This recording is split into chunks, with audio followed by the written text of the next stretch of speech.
हर गुनाह की एक कीमत होती है और राहुल ने तो अपनी आत्मा और शरीर दोनों का ही सौदा कर लिया था। लेकिन यह सब शुरू कहां से हुआ? आइए कुछ दिन पीछे चलते हैं। दिल्ली का यमुना किनारा, रात 2 बजे का समय।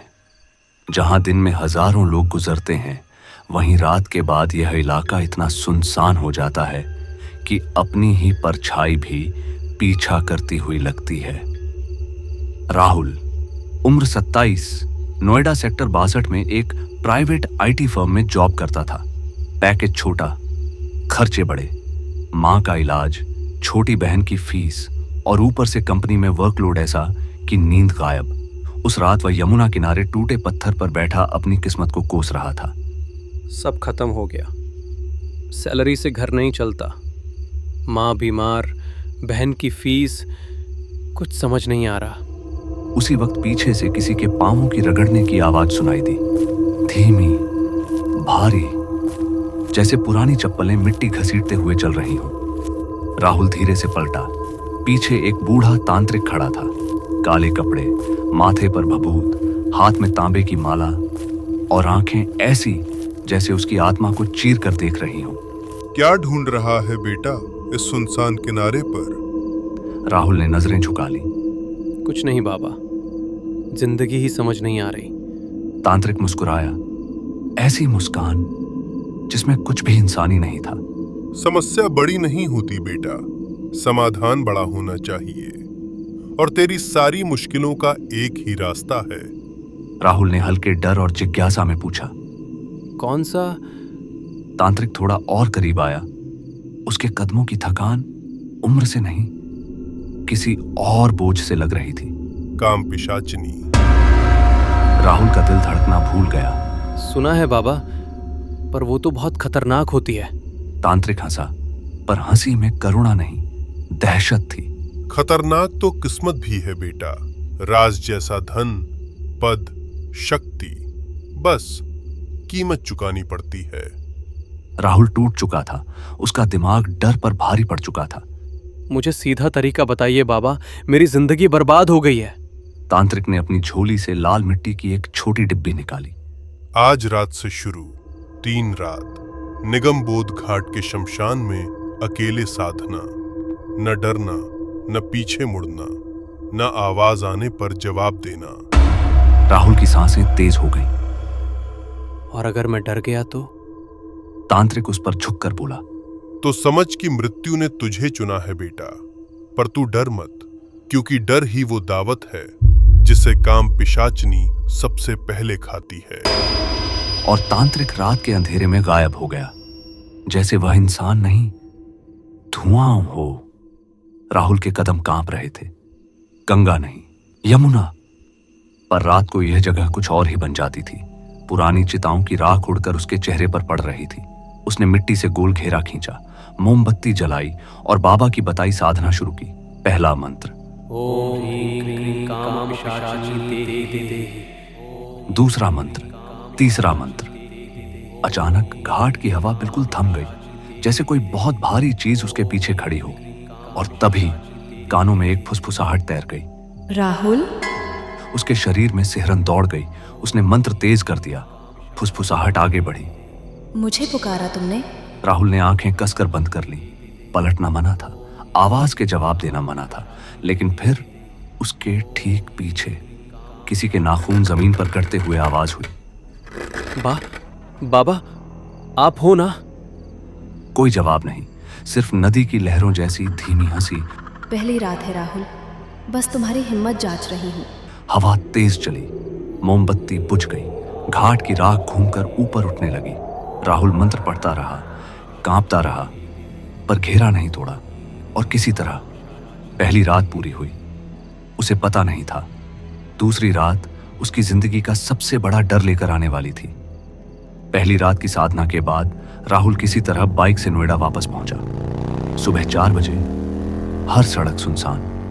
मेट्रो पिलर की लाइटें भी जैसे आज मंद थीं। उसके हाथ कांप रहे थे, कपड़े राख से भरे हुए थे और पीछे बैठी हवा को वो अब भी महसूस कर रहा था, मानो कोई अदृश्य चीज पूरे रास्ते उसका पीछा कर रही हो। राहुल कमरे में पहुंचा तो सीधा बिस्तर पर गिर गया। नींद नहीं, बस आंखें बंद की। पर जैसे ही पलकों के पीछे अंधेरा आया, उसे लगा कोई उसकी गर्दन के पास झुककर सांस ले रहा है। दूसरी रात इंतजार कर रही है। राहुल चीख कर उठा। कमरा खाली था। उसकी मां की खांसी किचन से आ रही थी। बहन स्कूल की किताबें तैयार कर रही थी। दुनिया सामान्य थी, पर राहुल नहीं। राहुल डेस्क पर बैठा कोड टाइप करने की कोशिश कर रहा था, लेकिन दिमाग में बस घाट वाली आवाजें घूम रही थीं। उसकी टीममेट प्रिया पास आकर बोली, Rahul, are you okay? You look terrified. Rahul ने एक पल उसे देखा। प्रिया की आंखों में चिंता थी।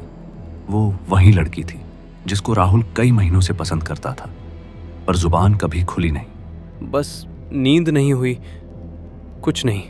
प्रिया ने पानी की बोतल उसकी तरफ बढ़ाई और मुस्कुराई, और उसी वक्त राहुल के कान के पास एक बहुत धीमी आवाज गूंजी।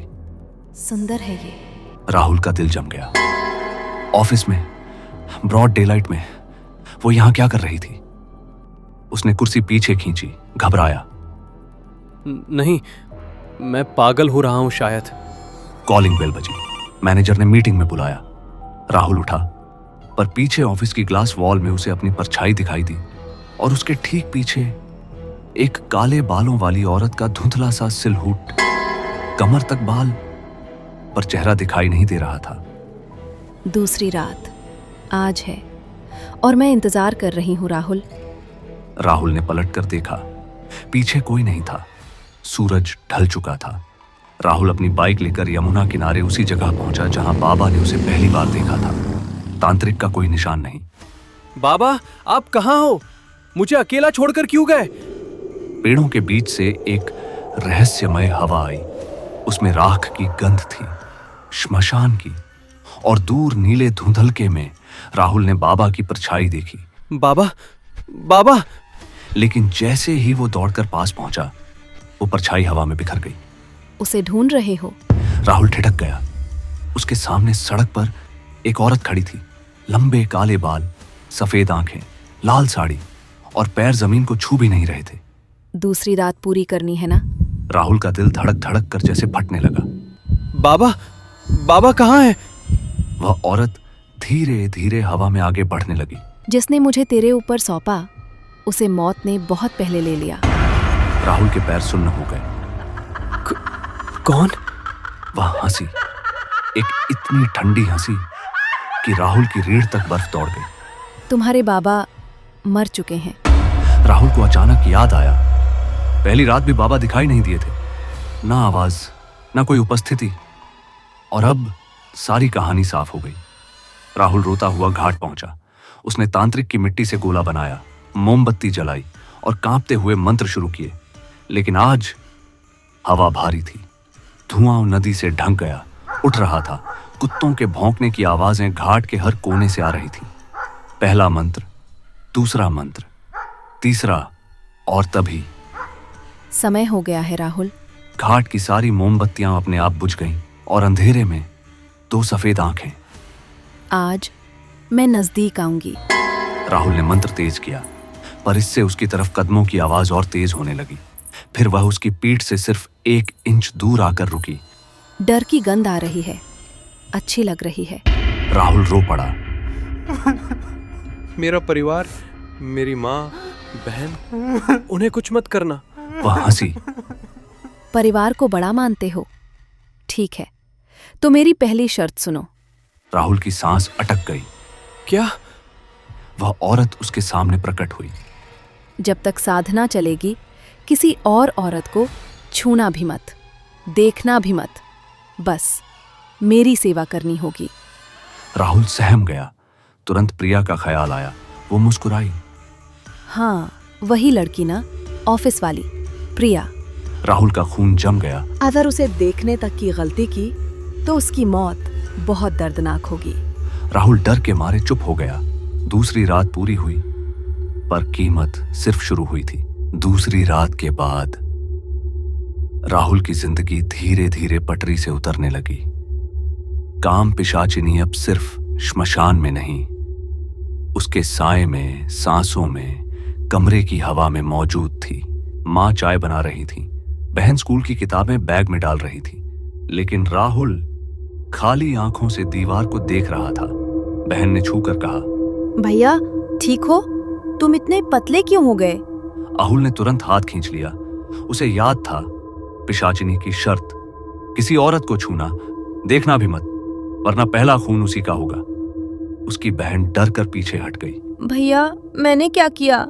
राहुल की आंखें भर आईं, पर वह कुछ बोला नहीं। राहुल अपनी सीट पर बैठा था। आज कोर्ट की गलतियां बार बार हो रही थीं। मैनेजर ने बुलाकर डांटा। राहुल सिर्फ सॉरी कह पाया। वह जैसे ही अपनी सीट पर लौटा, उसके बगल वाली कुर्सी हिली, जबकि कोई नहीं बैठा था, और फिर उसके कान में ठंडी सांस पड़ी। आज भी उस लड़की को देखोगे प्रिया? राहुल सिहर गया। उसी वक्त प्रिया पास आई। राहुल, लंच साथ चलोगे?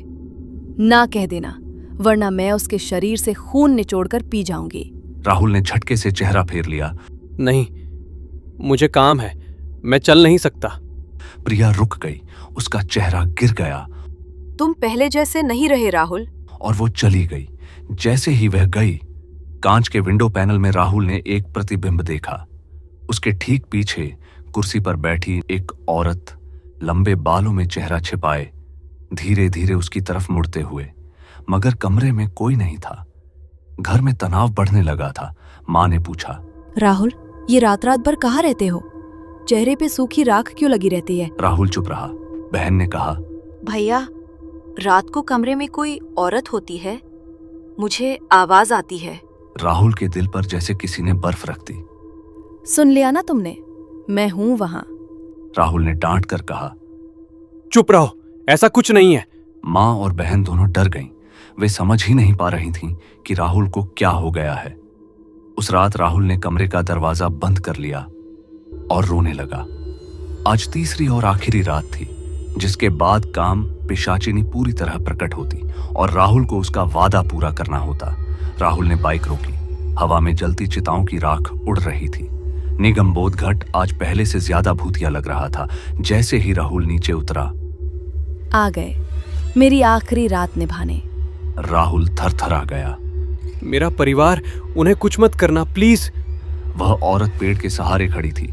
लाल साड़ी जमीन पर लहर रही थी। बाल छाती तक फैले हुए थे, पैर जमीन से 2 इंच ऊपर। उनकी जान तेरी नफरत की वजह से जाएगी। अगर तूने मेरी नजरों के सामने किसी और औरत को देखा, छुआ या चाहा। फिर वह आगे झुकी। उसकी सांस सीधे राहुल के गाल को छू रही थी। तेरी बहन को भी देख रही हूं मैं, बहुत प्यार है ना उससे। राहुल की सांसें अटक गईं। उसे हाथ मत लगाना, मैं तुम्हारी हर बात मानूंगा, हर शर्त। वह मुस्कुराई। ओठों में खून की हल्की लाली उभर आई। अच्छा है, तो आज आखिरी विधि। इसके बाद मैं सिर्फ तुम्हारी रहूंगी। तीसरी रात, चारों तरफ जलती लकड़ियों की गंध, राख और अचानक उठते तेज चिंगारियां। राहुल ने गोला बनाया, घुटनों पर बैठा और मंत्र शुरू हुए। ओम ह्रीं क्रीं काम पिशाचिनी देही। अचानक आसमान में काली आंधी उठी। यमुना का पानी पीछे हटने लगा। घाट की चिताएं अपने आप जल उठी और काम पिशाचिनी प्रकट हुई। इस बार पूरा चेहरा दिख रहा था, बिना आंखों के गहरे काले छेद, माथे पर सूखी राख, ओठों पर खून और गर्दन तक लटकती जुबान। साधना पूरी, अब मेरा अधिकार। तीसरी रात के बाद राहुल की जिंदगी जैसे अचानक किसी और ही दिशा में मुड़ गई। सब कुछ अनकहा सा बेहतर होने लगा। सुबह माँ ने उसकी ओर देखकर हल्की कांपती आवाज में कहा, पता नहीं बेटा, आज बहुत हल्का लग रहा है, जैसे कोई बोझ उतर गया हो। बहन दौड़कर आई, आंखों में चमक। मुझे स्कॉलरशिप मिल गई। इतना बड़ा कॉलेज, कैसे? ऑफिस में मैनेजर ने आश्चर्य से उसे देखा। राहुल, ये तुम्हारी सबसे तेज प्रमोशन है, ग्रेट जॉब। और प्रिया ने धीमी मुस्कान के साथ कहा, सी, आई टोल्ड यू, अच्छे दिनों की हवा चल रही है तुम्हारे चारों ओर। राहुल के पास जवाब नहीं थे, बस किस्मत। एक अनजानी हथेली की तरह उसे हर दिशा में धकेल रही थी। पैसे, काम, घर, सब कुछ सहज, सब कुछ आसान। इतना आसान कि डर लगे। हवा में एक अनदेखी ठंड घुली हुई थी। पर जो वरदान जैसे दिखते हैं, उनकी असली जड़ें अक्सर अंधेरे में होती हैं। जैसा कि बाबा ने कहा था, हर चीज अपनी कीमत मांगती है, और वह कीमत राहुल के लिए अब शुरू होने वाली थी।